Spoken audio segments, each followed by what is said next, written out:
അറബി മാന്ത്രികത്തിൻ്റെ ഏറ്റവും പുതിയ വീഡിയോയിലേക്ക് എല്ലാവർക്കും ഹൃദയം നിറഞ്ഞ സ്വാഗതം.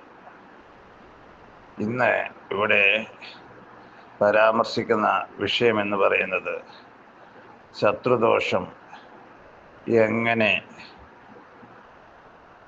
നമ്മുടെ സ്നേഹബന്ധങ്ങളെ ബാധിക്കുന്നു എന്നുള്ളതിനെ കുറിച്ചാണ്. ശത്രുദോഷം എന്ന് പറയുന്നത് പല തരത്തിലുണ്ട്. നിരവധിയായ രീതികളിൽ ശത്രുദോഷം ഒരാളെ ബാധിക്കുന്നു. കണ്ണേറിലൂടെ ശത്രുദോഷം ബാധിക്കുന്നു, ആഭിചാരങ്ങളിലൂടെ ശത്രുദോഷം ബാധിക്കുന്നു, നാവ് ദോഷങ്ങളിലൂടെ, ബ്രാക്ക് ദോഷങ്ങളിലൂടെ, ഇങ്ങനെ തുടങ്ങി നിരവധിയായിരിക്കുന്ന രീതിയിൽ അപവാദ പ്രചരണങ്ങളിലൂടെ, മറ്റുള്ളവരുടെ ഇടപെടലുകളിലൂടെ ഒക്കെ ശത്രുദോഷം നമ്മുടെ വിഷയങ്ങളെ ബാധിക്കുന്നു.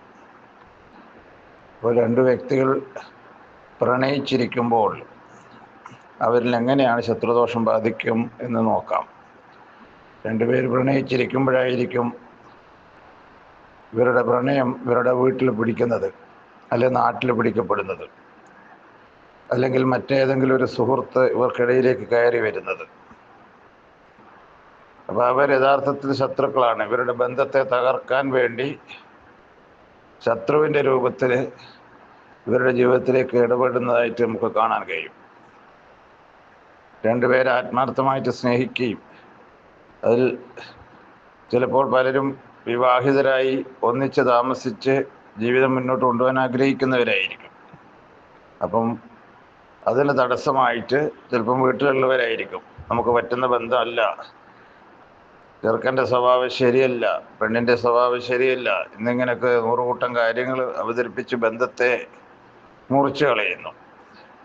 ചില ബന്ധങ്ങളിൽ ദമ്പതികളാണ്, വിവാഹിതരാണ്, ഭാര്യയുണ്ട് അല്ലെങ്കിൽ ഭർത്താവുണ്ട്. അങ്ങനെ ഇരിക്കുകയാണ് കുടുംബ ബന്ധത്തിൽ കെട്ടുറപ്പ് കുറഞ്ഞിട്ട് നമുക്ക് സ്നേഹവും തണലും ആശ്വാസവും കിട്ടുന്ന മറ്റേതെങ്കിലും ഒരു ബന്ധത്തിലേക്ക് നമ്മൾ മാറുമ്പോൾ അവിടെ നമ്മുടെ ഭർത്താവ് അല്ലെങ്കിൽ ഭാര്യ നമുക്ക് ശത്രുവായിത്തീരുന്നു, പ്രശ്നങ്ങളാകുന്നു, ബന്ധം മുറിഞ്ഞു പോകുന്നു. താങ്ങാൻ കഴിയാത്ത ദുഃഖത്തിൽ ജീവിതം മുന്നോട്ട് തള്ളി നീക്കുന്നു. പല സ്ഥലങ്ങളിൽ വിളിച്ചു നോക്കുന്നു, എന്തെങ്കിലും പ്രതിവിധി ഉണ്ടോ എന്ന് അന്വേഷിക്കുന്നു. ഇതൊക്കെ സർവ്വസാധാരണമായിട്ട് കാണുന്ന കാര്യങ്ങളാണ്. അപ്പോൾ ഈ ശത്രുദോഷത്തിന് പരിഹാരമുണ്ടാക്കുന്നത് വഴിയായിട്ട് സ്നേഹബന്ധങ്ങളെ, സത്യസന്ധമായിട്ട് കൊണ്ടുപോകുന്ന സ്നേഹബന്ധങ്ങളെ നമുക്ക് ബലപ്പെടുത്തിയെടുക്കാൻ കഴിയും എന്നുള്ളതിൽ സംശയമില്ല. കാരണം ഇത് സ്നേഹബന്ധങ്ങളുടെ കാര്യത്തിൽ മാത്രമാണ് ഈ ശത്രുദോഷം എന്ന് പറയുന്നത് നിലനിൽക്കുന്നത്.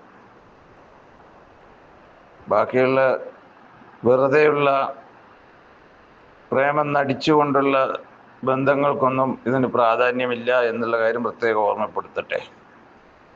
പിന്നെ ശത്രുദോഷം നമ്മുടെ വ്യാപാര മേഖലകളെ ബാധിക്കാറുണ്ട്, കുടുംബങ്ങളെ ബാധിക്കാറുണ്ട്, കുട്ടികളുടെ പഠനത്തെ ബാധിക്കാറുണ്ട്. ഇങ്ങനെ തുടങ്ങി സമസ്ത മേഖലകളിലും ശത്രുദോഷം എന്ന് പറയുന്ന വിഷയം ബാധിക്കുന്നുണ്ട്. നമ്മൾ സ്വയം ഇരുന്ന് ചിന്തിക്കുമ്പോൾ തന്നെ അറിയാം, നമ്മുടെ ജീവിതത്തിൻ്റെ വളർച്ചയ്ക്ക്, ഉയർച്ചയ്ക്ക് ഒക്കെ നമ്മൾ പോലും അറിയാത്ത വ്യക്തികളായിരിക്കും തടസ്സമായിട്ട് നിൽക്കുന്നുണ്ടാകുക.